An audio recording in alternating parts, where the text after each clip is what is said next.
La RAF est partie du principe que la terre appartient désormais à l'État. Et dans ce sens, il était important que nous puissions prévoir la modalité de transfert des terres aux collectivités territoriales.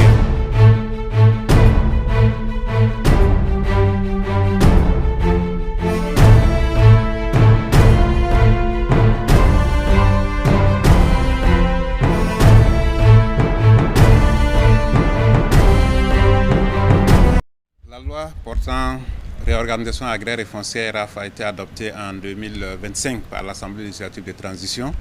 Et cette loi a prévu des textes d'application, notamment des décrets sur les structures de gestion du foncier, les outils de gestion et également un décret sur la réglementation du droit de préemption de l'État et également la réglementation des cessions involontaires pour cause d'utilité publique. Il faut dire que ces décrets sont des textes importants qui vont opérationnaliser le nouveau texte qui est la réorganisation agraire et foncière.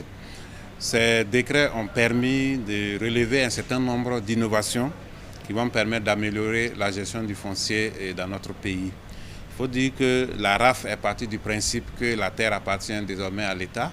Et dans ce sens, il était important que nous puissions prévoir la modalité de transfert des terres aux collectivités territoriales. Parce qu'il est prévu que malgré le fait que la terre appartient à l'État, l'État peut transférer une partie de la gestion de ces terres aux collectivités territoriales. Donc ces textes ont expliqué un peu les modalités pratiques de cette possibilité de transfert.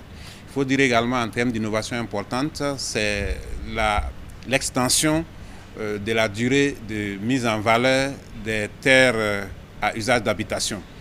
Jusque-là, les terres à usage d'habitation, on avait un délai de 5 ans pour la mise en valeur, mais avec ce nouveau texte, on a étendu le délai à 8 ans pour tenir compte d'un certain nombre de points importants, notamment le fait que les citoyens sont souvent amenés donc à s'endetter pour acheter des terrains, également s'endetter pour construire. Donc on s'est dit que dans un délai de 5 ans, il n'est pas évident de pouvoir faire la mise en valeur. Un autre élément important, c'est la question du constat de mise en valeur des terres, parce que jusque-là, les agents du cadastre étaient obligés d'aller sur les terrains pour constater la mise en valeur et il fallait le faire en présence du propriétaire des droits fonciers. Mais aujourd'hui, avec l'évolution de la technologie, la Direction générale des impôts dispose d'images satellitaires qui peuvent lui permettre, à partir de ces images, de s'assurer bien que les terres ont été mises en valeur. Donc aujourd'hui, le texte a consacré cela. Il est également prévu que dans les cadres de lotissement, un individu ne peut pas avoir plus d'un terrain par région. Cela n'était pas réglementé de sorte que la même personne pouvait avoir plusieurs terrains dans la même région. Bien entendu, la personne qui souhaite acheter autant de terrains dans la région peut le faire.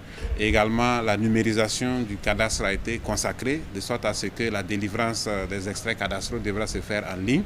Et bien d'autres innovations qui permettent d'améliorer la gestion du foncier et de faire en sorte que le foncier puisse être un levier de développement.